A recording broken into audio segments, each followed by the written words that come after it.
Well, we've had Rich Dad Poor Dad author Robert Kiyosaki here on the show 4 times, and our first of 2 guests today needs a little introduction because he's been here before, too. He is Robert Kiyosaki's Rich Dad legal advisor. He's a corporate attorney, asset protection expert, and best-selling author who has sold more than 1 million books now. Gosh, congratulations on that.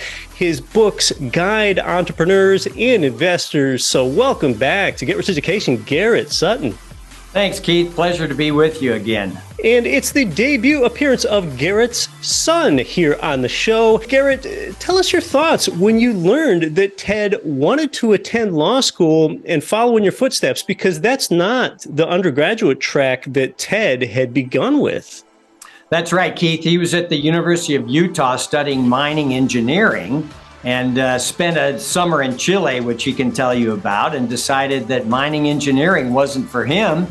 And I suggested that maybe law would be good, and it took him a few weeks, but he decided that would be a good track for him as well. And for us here at Corporate Direct, it's great because I'm not selling the business. I'm not bringing anybody new in. I'm just going to continue. It's going to be a family operation, and he's going to take over Corporate Direct, and we're going to keep it going. So all the employees have their jobs, and we're just going to continue on. So it's been great that Ted has, went to the University of Wyoming Law School, just passed the Wyoming bar exam, and is going to take over.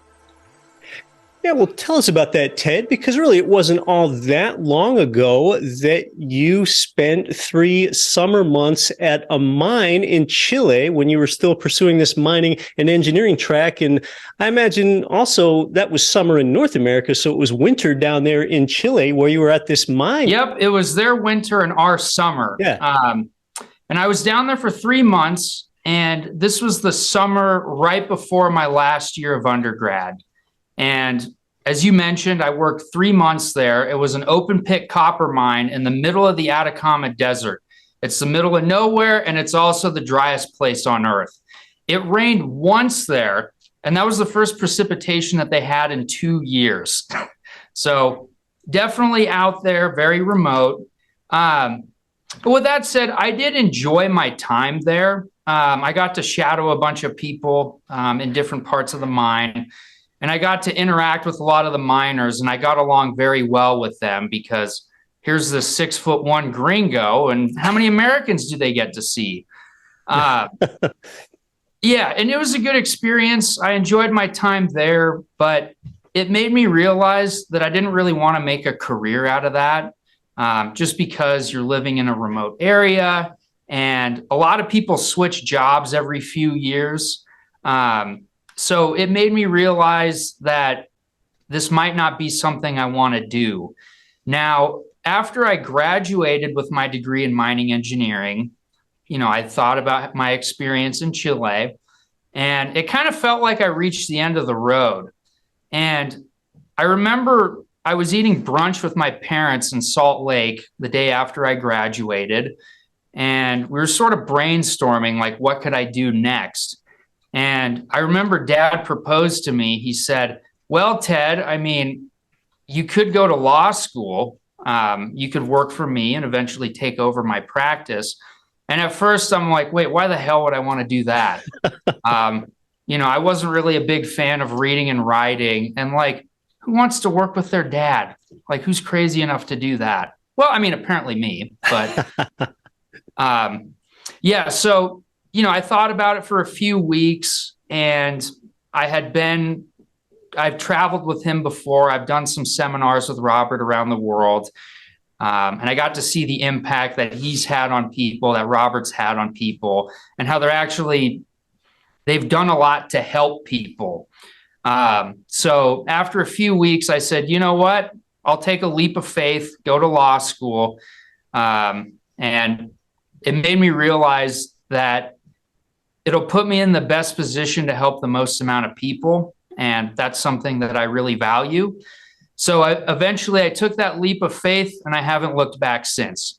So you had to work in a place as bleak as the Atacama Desert to want to go work with Dad. That's what I'm hearing. Yeah, that's pretty accurate. Good way to put it. Yeah. Well, in any case, all right, Ted. So you changed and pursued a law school track. You completed law school at the University of Wyoming. And not that you're going to throw your alma mater under the bus there, but can you tell us, did your law school track at the University of Wyoming, and congratulations upon graduating and passing the bar exam, but did that formal education experience, did that translate well into what you're doing inside there at Corporate Direct with your dad every day? That's a great question, Keith. The way I like to think of it is that academia and the real world are like two parallel lines that don't intersect. Yeah. I've been in higher education for 8 years, 5 years undergrad, 3 years of law school. And there's definitely a lot of things that I didn't learn there that are very applicable to the real world. For example, all of this financial education, your channel, what Robert teaches, what Graham Stephan teaches, all these other people. So in that regard, not really, but the ABA does require law students to have some real world experience before they graduate. So I did this clinic where I was the student director and I helped set up LLCs for clients, which is exactly what I'm doing right now. Yeah. So that was probably the only thing that was applicable to the real world. So, what you learn in law school is very different from being a practicing attorney. There's a lot of things that you don't know. But I would say overall, I did get a little bit of experience. So it was somewhat relevant to what I'm doing now. Garrett is a rather prolific author. He's had a lot of success, like I touched on earlier. And this year, Garrett, you published a new book called Fail, Not Fail. And it's another book in the Rich Dad series there. And I happen to know, Ted, that you wrote Appendix A of that book because that satisfied your law school writing requirements. So maybe that's one place where it helped translate somewhat. But I want to talk about some things, and you touched on it, Ted. It's the fact that a lot of what you do there, you set up LLCs. So really, you perform preventive measures for real estate investors and business owners so that they have the right corporate structure in place, that corporate veil there, which is what the title Fail, Not Fail alludes to. So, I think a real estate investor, oftentimes they think about a line of defense, a defense against attacks from plaintiffs, from litigants. And oftentimes, you mentioned LLCs earlier. We might think of our first line of defense, or at least I do, is just in being an ethical operator in the first place. That's part of what our mission is here, providing housing that's clean, safe, affordable, and functional to people. Maybe we could abolish the term slumlord if everyone went ahead and did that. But if you're an ethical operator, I kind of think of that as the first line of defense. So maybe, Garrett, can you talk to us about lines of defense? Maybe it's being an ethical operator first, and then there's their insurance layer before one gets to their corporate structure and the protection there. So can you talk to us about lines of defense? Sure. And Keith, I really like you mentioning the ethical operator as the first line of defense. I mean, I own properties. I want to make sure that my properties are safe. I don't want anybody getting hurt. So that's the first line. The second line would be insurance. If someone does get hurt, you want insurance to be able to cover their injuries. So insurance is the second line of defense, but we know that insurance companies have an economic incentive to not cover every claim. And so the third line of defense are these LLCs, and not only forming the LLC, but maintaining them properly. That's what Fail, Not Fail is about. So you're right. There are three lines of defense: ethical operations, insurance, and then the asset protection that is provided by an LLC. I want to talk to you about the LLCs in a moment, but when we talk about that second line of defense being the insurance, is there anything with what we typically think of as a landlord insurance policy that someone should think of before they go ahead and sign a contract and pay that premium? Anything particular that one should have right with that insurance layer first? Great question, because A lot of people will take title to the property in their individual name. The insurance policy will be in their individual name, and then they will transfer title to the LLC. But you have to let the insurance company know that the premium, the insurance company, the policy rather, needs to cover the LLC as well as you personally. So you'll have the insurance premium. Typically, it'll be in your name because it's cheaper that way. But then you have to let the insurance company know to list the LLC on title to the property as an additional insured. And that way you're covered. We've seen cases where insurance companies have denied coverage because title was in the name of the LLC. The insurance premium was in the name of the individual. So that's a key element to all of this, Keith. That is a really great takeaway, and what we're calling your second line of defense here. Okay, so we've got being an ethical operator, that second line of defense, which is insurance, and that third line of defense, which is your corporate structure or your entity. And we'll talk about that shortly, but Garrett, I just wonder about another layer, or maybe if this can't be imposed as a distinct layer, maybe it's something separate and something additional. It's something I talk about here on the show a lot. Oftentimes it makes a lot of sense for a real estate investor to hold a low equity position because leverage really can create a lot of wealth for someone. That way you're using other people's money, more of the bank's money, rather than your own. But can holding a low equity position actually be part of an effective asset protection strategy for that real estate investor at the same time? Sure. Debt is a form of asset protection. If you have a $400,000 property and the bank has a note secured for $380,000, there's only $20,000 in equity for a later claimant to get, right? The bank has first dibs. They have a first deed of trust on the property. So debt is a form of asset protection. Now, let's say you have that $400,000 property, you've paid the loan down. There's $400,000 in equity exposed. Certainly, you're going to hold title in an LLC, but if someone tries to sue, they could get that $400,000 in equity. So you can also do what's called equity stripping, where we have a Wyoming LLC that will provide a line of credit or actually the money to buy the property. And that Wyoming LLC gets a first deed of trust against the property. And so it is secured. And I wrote about that in this book, Loopholes of Real Estate. So that equity stripping strategy is in that book. But those are good questions to ask, because if you have all of your properties are held free and clear, great for you. That's great. My wife does not like debt. And so, she is happy about those kind of situations. But at the same time, that debt can be reached by a tenant suing the LLC. So equity stripping is a strategy to consider. Let's say that a real estate investor has prudently, I've used the term harvested their equity in the past through doing cash out refinances or 1031 exchanges in order to keep their equity position low over the long term. In that case, if a plaintiff, being a litigant that has a complaint to file against the landlord and wants to begin a lawsuit, and say then that real estate investor, they only have a 25% equity position and 75% is a lien holder, call that Wells Fargo or call that Chase or whomever. Have you seen cases where the lien holder has such a vested interest in the property that lien holder, Wells Fargo or Chase, will actually hire the attorney to help defend the landlord? During the foreclosure crisis in 2008, you did see those cases. All right. The bank wants to preserve their 75% loan to value. And in 2008, a lot of those prices went down. So the banks were, not 75%, they were 100%. They had all the loan went, the property went down in value. So the banks did hire an attorney or hire many attorneys to make sure that their first deed of trust was protected in any type of foreclosure proceeding. And, if we have a downturn again, you'll see the same thing again. So the banks are pretty good at making sure that they have that first deed of trust securing their loan.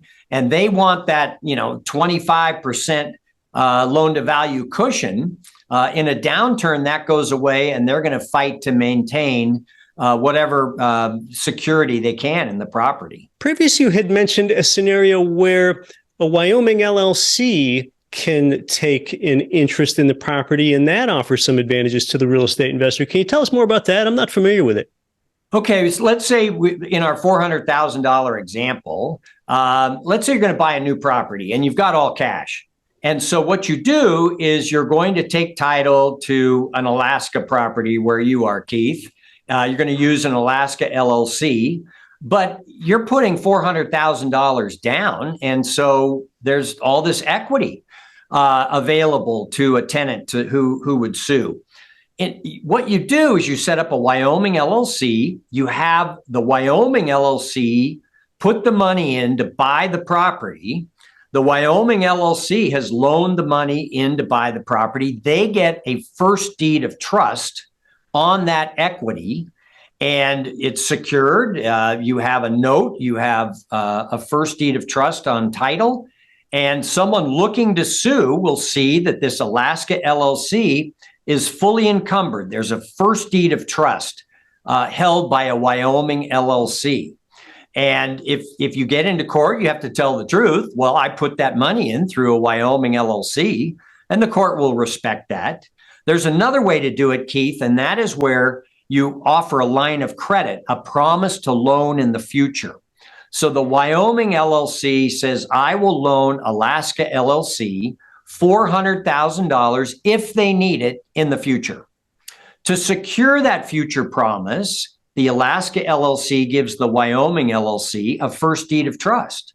So when you look at the property profile, it appears again that the property is fully encumbered. If you go to court, you got to tell the truth. It was a promise to lend. We didn't lend it. Or maybe because now you need attorney's fees money, you do put the money in and you have that first deed of trust protecting the equity in your Alaska LLC. And I did write all about this in Loopholes of Real Estate. A number of our clients will set up the Wyoming LLC to gain that protection against the equity in the property. All right, that was a great explanation. I am somewhat familiar with this. Not all the mechanics behind it that you just explained. I learned something there, but I happen to know that a common structure that you recommend for clients there that are looking for entity protection are often a Wyoming LLC, because there are strong protections there, that presides as a holding company above the LLCs within the various states that a real estate investor owns the property. Right. And so there are two types of attack. The equity stripping that we just mentioned is for the inside attack, where the tenant sues, is trying to get the equity in the property. The equity stripping reduces the equity in the property. The second attack is the outside attack, where someone sues you over a car wreck. It has nothing to do with the real estate. They'd like to get at the real estate, but what you do is you have a Wyoming LLC that owns the Alaska LLC, the Oregon LLC, all the other title holding LLCs. If that car wreck victim comes after you, they want to get at the Alaska and Oregon properties, but they have to go against the Wyoming LLC that you own, that owns the other title holding LLCs. Wyoming, as you mentioned, Keith, offers excellent asset protection. That's why Ted went to law school there to learn about it all. And so on the outside attack, where it's not a claim against the real estate, it's not like someone tripped and fell at the property, it's a car wreck that you get into, and they want to collect. Your insurance maybe isn't that great. They want to collect against your real estate. They have to fight through Wyoming, and Wyoming's exclusive remedy is the charging order, where they have to sit around and wait. Now, attorneys don't like to pursue charging orders, which is why you don't see many cases involving them. It's not a good use of their time. I always recommend, we're talking about levels of protection, Keith, I always recommend that people have a personal umbrella policy of insurance. So you have your car and your home with one insurance company, say it's State Farm, and you ask them for an umbrella policy, which, as the term implies, covers you in greater scope. And that extra $1 million of coverage is only $400 a year in most cases. It's really affordable insurance. The attorneys know how to get at the insurance money for the car wreck, and they tend to leave you alone on the charging orders through Wyoming because it's not a good use of their time. They're going to go to the next case that has easy insurance money to reach. That's how we like to structure things. A lot of times then the best question isn't how do I win a case? It's how do I prevent a case from coming in the first place? Right. Right. These are defensive steps that you take as you start growing your wealth, as you start listening to shows such as yours, Keith. You learn all this because they don't teach it in school. That's why I took Ted on these international trips with Robert Kiyosaki. You know, he's not going to listen to his old man, but he sure listened to Robert. You know, and it's true. You have to get this information on your own because they don't teach it in the schools. But as you start investing in real estate and start gaining properties, you learn that you need an LLC in the state where the property is located, owned by a Wyoming LLC for the outside attack protection. You're listening to Get Rich Education. We're talking with Garrett Sutton and his son, Ted Sutton. More when we come back, including more protections with LLCs and just what are some of the common reasons that people sue landlords today. I'm your host, Keith Weinhold. There is upward pressure on rents. And you can make this actionable at our sister website, gremarketplace.com. This is where you can leverage my industry contacts to get started with rental property. I own properties with a lot of these same providers across different U.S. states. Most of these properties, which I've actually never seen in person before. And how can I have the confidence to own rental property without ever having seen it? Well, for one thing, I partner with these turnkey real estate companies, which you can do as well. I'll see you over there at GRE Marketplace. Welcome back to Get Rich Education. We've got a real treat today because we're talking with Rich Dad legal advisor Garrett Sutton. He runs Corporate Direct. He's been a prolific author of books, both inside and outside the Rich Dad series. And we're here with his son, Ted Sutton, who is really the understudy. He graduated law school, he's passed the bar exam, and he is in there at the Corporate Direct office, learning from dad, not boss. And I know, Ted, one thing you're able to do, I touched on it earlier, is contribute Appendix A to your dad's new book, Fail Not Fail. Tell us about that. It was a great way to kill two birds with one stone because it satisfied my law school writing requirement. And then also it gave me a chance to be featured in one of my dad's books. So in order to graduate law school, you need to write a 5,000 word paper about, some legal topic that interests you, something that you can learn more about. But Dad, when he was writing Fail Not Fail a few years ago, he said, if you write a paper on fraudulent transfers to satisfy your law school writing requirement, then I can also feature it in my upcoming book. So I said, okay, well, I may as well do it. It definitely was a little bit of a struggle writing it because it was an area of the law that I wasn't too familiar with when I began. But the whole gist of the appendix is that there are a list of 11 badges of fraud that courts look at when determining whether or not a transfer was fraudulent. So usually what happens is something bad happens to someone, and then they have a knee-jerk reaction to that bad thing. And for instance, they put assets into a trust or they move it into a corporation or an LLC. And then once that happens, then they say, oh, well, I have empty pockets, like I can't pay a certain judgment. Right. And courts have pretty good BS detectors. They could say, well, your net worth was $10 million and now it's 100,000. Like, we're going to avoid all these transactions. So it was really helpful for me to write because it kind of gave me a better understanding about the law. But it's also a really good supplement to Dad's books because there are a few fact patterns in there that involve fraudulent transfers.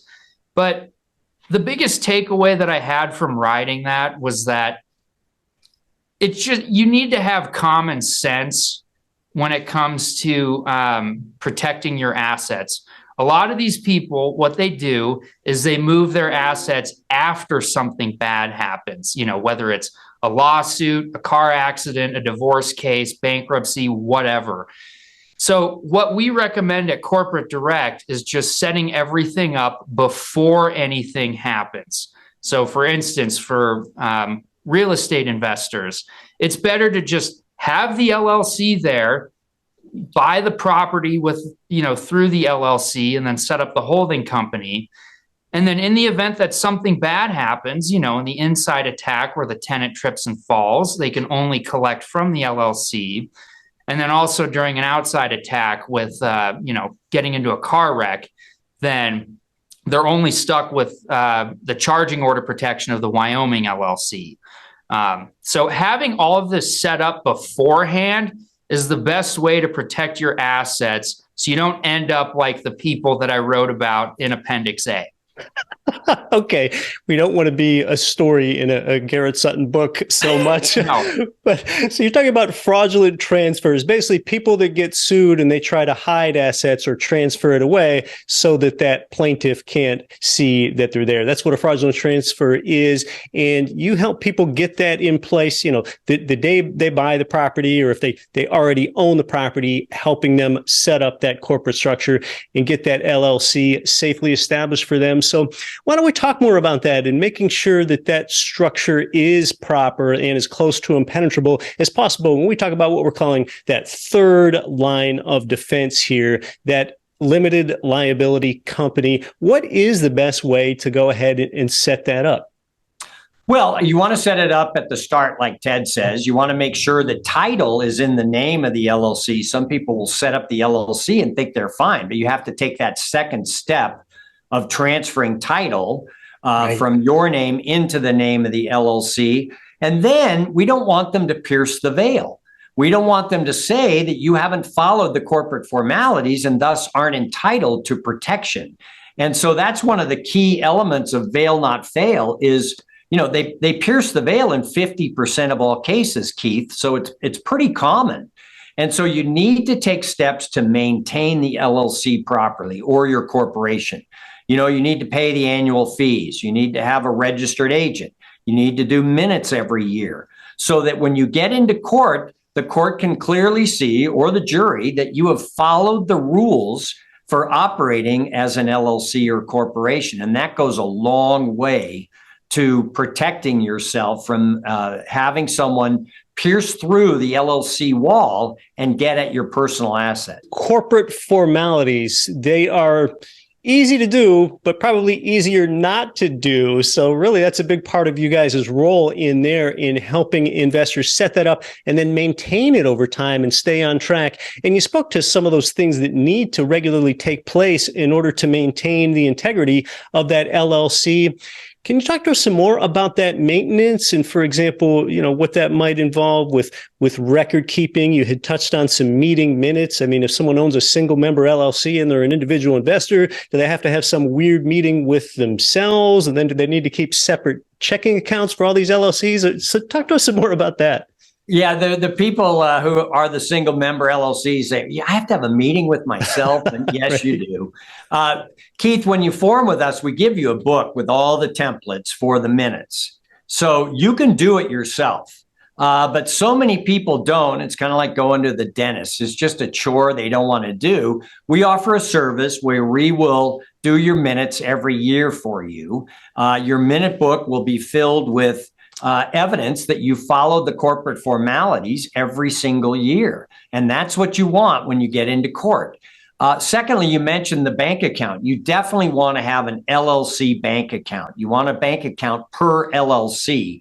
You don't want to use your personal account for handling corporate business. The courts are quite willing to pierce the corporate veil if you don't follow and respect the rules of separateness between your personal monies and the LLC's personal monies. A tenant needs to write a check out to Keith's LLC, not just Keith without the words LLC on it. So these are all formalities that are, like you say, easy to do easy to follow, but if you don't follow them, the results can be really damaging. Half of the time, the courts pierce the veil and let a tenant reach the landlord's personal assets.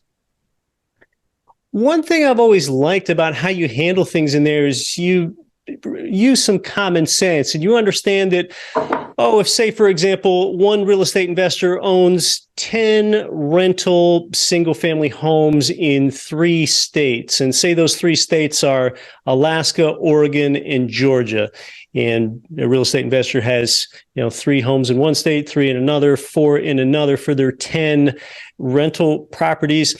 Of course, there's keeping it simple and having fewer LLCs, and then there's having, the ultimate protection and having one LLC for all 10 of those, or when does it make more sense to have just 3 LLCs, one for each state grouping of your properties? Can you speak to that?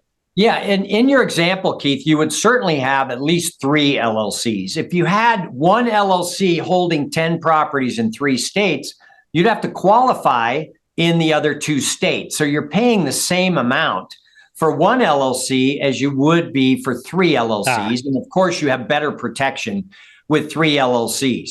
Now, can you have 3 properties in one LLC? Yes, it's a client call. We let the clients know that if you have 3 properties in one LLC and a tenant sues, they can get the equity in all 3. But some of our clients, especially those in California, where it's $800 a year minimum, some of our clients will have, will have 2 or 3 properties per LLC. That is a judgment call. Now, let's look at an extreme case. Let's say you have one LLC and you have $1 million free and clear home in it, and also you have a duplex that you rent to the Hells Angels. I wouldn't have those 2 properties in the same LLC. I'd have the duplex in a separate LLC than the $1 million house. That's just me. All right. So there is some nuance here, but okay. Right. If you have properties in different states, you probably at least want to have them grouped underneath that one like state. Right. All right. This is helpful to know. Now, we've been talking about LLCs as the last line of defense, but are there other instances where a different structure makes sense for that last line of defense, be that a C Corp or an S Corp? No, you wouldn't use a C Corp or an S Corp for the ultimate holding entity for real estate, just because the taxation isn't as good as either the single member or the flow through partnership entity. Some people, we like the Wyoming LLC as the holding company. Some people will add perhaps a Wyoming irrevocable trust to that. But I think the Wyoming LLC for the vast majority of people is the protection you need. It's strong. There's privacy. They don't list your name on the state website. And it's only $62 a year to the state of Wyoming. So it's affordable, protective, and, very private. Okay, because each state has their fee. Correct. Yeah. All right. Well, when we're thinking about those outside attacks or inside attacks, like you mentioned, those instances, maybe some real estate investors are wondering, where did these attacks come from? So, and maybe Ted, you've seen some in there by now as well, a number of instances. So maybe we talk about some common reasons that people try to sue landlords or real estate investors today. What are we really seeing? People will fall on a property. There are cases that we have where people will see a spot, a wet spot in the aisle at a grocery store. Yeah. And instead of alerting the manager to clean it up, they will deliberately fall and sue the supermarket. So, and the FBI has identified a subclass of people who are professional litigants. These people go around looking for problems that they can take advantage of. That's our society today. So you just need to take these steps right at the start and have that, we want to have, like you said, Keith, the affordable property. The protected property, the property that's in good condition. You want that insurance, and then you want that LLC, because we live in a very litigious society. So really what I'm gathering, and what I've already known, but what our audience is probably gathering, is in there a corporate direct, you guys are really preventive with what you do in there so that problems don't crop up in the first place whenever possible. And yeah, I know Garrett and Ted, I had a different conversation with you guys last week, and I know you happened to mention that, it just seems like it can often take quite a while to figure out what you want to do in life. It can take a lot of time for things to materialize. I mean, you had a lot of schooling just to get to this point yourself, Ted. And, when I think about how you guys are preventive in there, maybe one of the things that you figured out when you were thinking about what to do within law, Ted, is that you want to avoid courtrooms. You don't want to spend time in a courtroom if you don't have to. So talk to us more about that and just things taking time to materialize in life. It takes a while for people to figure their situations out these days. The first-time homebuyer, for example, is now average age 36. So tell us about that. Yeah. So this definitely ties into what we talked about at the beginning of the podcast. Sometimes you get your feet wet in some area, some profession. For me, it was mining engineering. And it made me realize that I didn't want to do that. And then I got to work around with other attorneys before I went to law school. And that experience also made me realize that, I don't really want to practice this particular area of the law. There are a lot of people who like going into court and fighting it out. But the way I look at it is here at Corporate Direct, we like helping people before anything bad happens. And then, as you've seen, they have certain advertisements for attorneys who are quote unquote ambulance chasers. And so they're there to help people after something bad happens. So I've had some experience with that, and it made me realize that this is not something that I want to do. And over time and being in law school and taking different classes and things like that, it made me realize that doing what my dad's doing now is something that I want to make a career path out of. And a lot of these things do take time. As you know, he's answered most of the questions here, but that's just kind of the way it goes. I'm a rookie at this. I plan on earning my stripes over the next few years. And once he's gone, then retire, shall I say. I'm never retiring. Okay. I just want you to know that. Okay. I'm not going to retire. Yeah. I like coming into work. Not deceased, Yeah. Just retired. That's Right. what I meant. All right, good. Sorry, Dad. Yeah, I kind of butchered that one. Well, again, things take time. So hence this. Well, if I could mention, Keith, the other thing is that, people will come to us and say, I have a rental property. I've just been sued. I'd like to put my property into an LLC. And at that point, it's too late. We can't help you at that point. That's almost a fraudulent conveyance. So we encourage people, when you buy that first property, even though you have to take title in your individual name for some bank requirement, you always want to get title right away into that LLC, because once you've been sued, we can't protect you. You can't put the seatbelt on after the accident. You need to take these preventative steps right now. Fraudulent transfers, like Ted wrote about there in Appendix A, avail not fail. And you have incorporating specialists inside there at Corporate Direct, whom I've talked to myself, and they help everyday investors, people like you, set up your entity and maintain them over time. And they've seen so many situations in there that they often know what's best for you. And sometimes I've gotten the feeling from being around people that they're thinking, oh, well, these are rich dad advisors, so they must be charging some exorbitant 5-figure fee to get this set up and maintained each year. But no, actually, it's quite affordable. Tell us about that. Well, we, as Ted mentioned, we like helping people out at the start. And so we do not charge a lot of money for the corporate or LLC formation. We want to make sure that you set it up properly at the start, and then we want to assist you in maintaining it so the veil isn't pierced. But people can call the office or go online and set up an appointment, and we'll provide a free 15-minute consultation. We'll let you know what everything costs. It's affordable.